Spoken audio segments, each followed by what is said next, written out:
We go to a party. Are you ready to find beauty in imperfection? With the Daily English Conversations for Beginners podcast, you'll dive into the exciting and captivating world of everyday conversations. In this episode, we'll show you how to appreciate and enjoy the flaws around us. Share your everyday experiences, tell your personal stories, and discover deeper meanings in your conversations. Our goal is to make learning English enjoyable and energetic for you. Join us and embark on this extraordinary and inspiring journey into the world of English conversations. And everyone turns to see this beautiful lady. Hello, everyone. Welcome to our podcast, Daily English Conversations for Beginners. Naturally and joyful and easily fun conversation, speaking practice. I'm Sophia.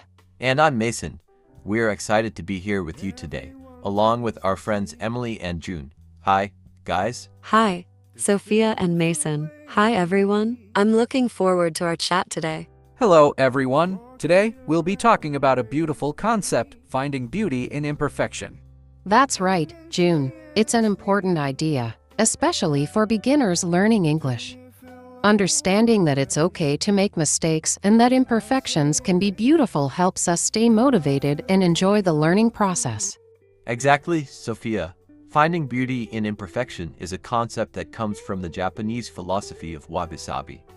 It's about appreciating things that are imperfect, incomplete, or transient. Wabi-sabi teaches us to see the beauty in things that are simple, modest, and imperfect. It's a wonderful way to approach learning a new language because it encourages us to embrace our mistakes and learn from them. I love that idea. It's so easy to get frustrated when we're not perfect at something right away, but wabi-sabi reminds us that imperfections are natural and can even make things more interesting and unique. Absolutely, June. Let's dive deeper into how we can apply this concept to our daily lives in our English learning journey. Mason, can you share an example of how you've found beauty in imperfection? Sure, Sophia. When I was learning English, I often made mistakes, especially with pronunciation. At first, I felt embarrassed, but then I realized that each mistake was an opportunity to learn. I started to appreciate the progress I was making, no matter how small. It made the learning process much more enjoyable and less stressful. That's a great example, Mason. I think we all have moments like that. For me, it was writing. I used to worry about making my sentences perfect, but once I accepted that my writing would improve over time, I felt more relaxed and creative. That's so true, Emily. When we let go of the need to be perfect, we open ourselves up to new experiences and growth. It's like giving ourselves permission to be human and to learn in our own unique way. Yes, and it's important to remember that everyone's journey is different. What might be a struggle for one person could be a strength for another, and that's perfectly okay. Embracing our individual paths and celebrating our progress, no matter how small, is key. Absolutely. And this concept doesn't just apply to language learning. It's relevant in many areas of life. For example, think about art. Some of the most beautiful pieces are not perfect. They have flaws and unique characteristics that make them special. Exactly, Mason. In fact, some artists deliberately include imperfections in their work to make it more interesting and to convey a deeper message. It's a reminder that beauty isn't about being flawless. It's about being authentic and true to oneself. I love that perspective, Emily. It's a great reminder that we should be kinder to ourselves and appreciate our efforts, even if the results aren't perfect. This mindset can really transform our approach to learning and to life in general. Definitely, June. Let's discuss some practical ways our listeners can start finding beauty in their imperfections, especially when practicing English. Mason, do you have any tips? Sure, Sophia. One tip is to keep a journal of your language learning journey. Write about your experiences, including the mistakes you make and what you learn from them. Over time, you'll see your progress and realize that those imperfections were just stepping stones to improvement. That's a great idea, Mason. Another tip is to practice speaking with friends or in a language group where everyone is supportive and encouraging. When you're in a positive environment, you feel more comfortable making mistakes and learning from them. I agree, Emily. Also, try to focus on communication rather than perfection. The goal is to convey your message and connect with others. If you make a mistake, That's okay. What's important is that you're trying and improving. Those are wonderful tips. It's also helpful to set small, achievable goals for yourself. Celebrate each milestone, no matter how minor it may seem. This helps build confidence and keeps you motivated. And remember to be patient with yourself. Learning a new language takes time and effort. Embrace the journey and enjoy the process. It's okay to take things one step at a time. Absolutely. And don't forget to have fun. Find ways to make learning enjoyable, whether it's through music, movies, or games. When you're having fun, you're more likely to stay engaged and make progress. That's a great point, Emily. Learning should be a joyful experience. By embracing our imperfections and finding beauty in them, we can make our language learning journey more fulfilling and enjoyable. Well said, June. As we wrap up this part of our podcast, let's remind our listeners that imperfections are a natural part of learning in life. Embrace them, learn from them, and find the beauty in your unique journey. That's right, Sophia. We hope you found this discussion helpful and inspiring. Stay tuned for the next part of our podcast, where we'll continue exploring more exciting topics. Who's walking around with me?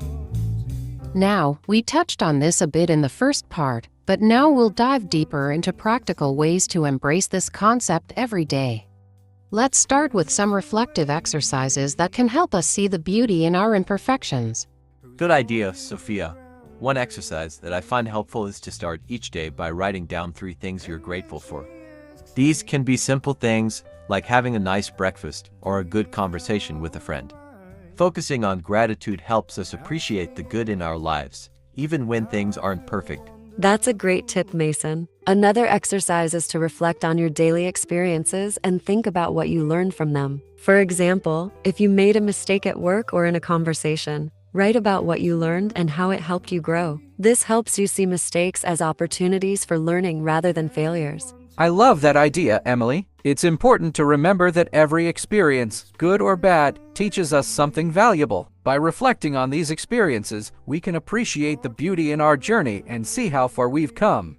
Absolutely, June. Now, let's talk about some practice tips that can help our listeners apply this concept in their daily lives. One tip is to practice self-compassion. Be kind to yourself, especially when you make mistakes. Remind yourself that everyone makes mistakes and that it's a normal part of learning and growing. That's a crucial point, Sophia. Another tip is to set realistic goals for yourself. Instead of aiming for perfection, aim for progress. Celebrate small achievements and recognize that each step forward is a step in the right direction. Yes, and it's also helpful to surround yourself with supportive people. Find friends or groups who encourage and uplift you. When you're in a positive environment, it's easier to embrace your imperfections and keep moving forward. I agree, Emily. And don't forget to take breaks and relax. Sometimes we get so focused on improving that we forget to enjoy the process. Take time to do things you love and have fun. This helps you stay motivated and keeps the learning process enjoyable. Great tips, everyone. Now, let's shift gears a bit and talk about how we can use this concept in our interactions with others. Mason, do you have any thoughts on this? Sure, Sophia. One way to apply this concept in our interactions is to be empathetic and understanding towards others. Everyone has their own struggles and imperfections. By showing empathy and support, we can help others feel more comfortable and confident in their own journeys. That's a wonderful point, Mason. And it's also important to practice active listening. When we truly listen to others without judgment, we create a safe space for them to share their thoughts and feelings. This helps build trust and strengthens our relationships. Absolutely, Emily. Another way to apply this concept is to offer constructive feedback. Instead of criticizing others for their mistakes, offer helpful suggestions and encouragement. This helps them see their mistakes as opportunities for growth and improvement. Yes, June. And let's not forget the power of positive reinforcement. Celebrate the successes and efforts of others, no matter how small. A simple word of encouragement can go a long way in helping someone feel appreciated and motivated. Very true, Sophia. And finally, let's talk about how we can integrate this concept into our vocabulary practice. One way is to use positive affirmations. For example, you can say, "I am improving every day," or I am proud of my progress. These affirmations help reinforce a positive mindset and boost confidence. That's a great suggestion, Mason. Another way is to practice using vocabulary that emphasizes growth and learning. For example, instead of saying, "I can't do this," say, "I'm still learning this." This shift in language helps us focus on progress rather than limitations. I love that, Emily. It's all about changing our perspective and using language that supports our growth. By doing this, we can create a more positive and encouraging environment for ourselves and others. Absolutely, June. As we wrap up this part of our podcast, let's remind our listeners that finding beauty in imperfection is a powerful concept that can transform our lives. By embracing our imperfections and learning from them, we can create a more fulfilling and joyful journey. That's right, Sophia. We hope you found these tips and exercises helpful. Remember, it's not about being perfect. It's about being authentic and true to yourself. Thank you for joining us today. We hope you continue to embrace your imperfections and find beauty in your unique journey. Until next time, everyone, keep practicing, keep learning, and keep finding joy in your daily conversations. Goodbye. Bye.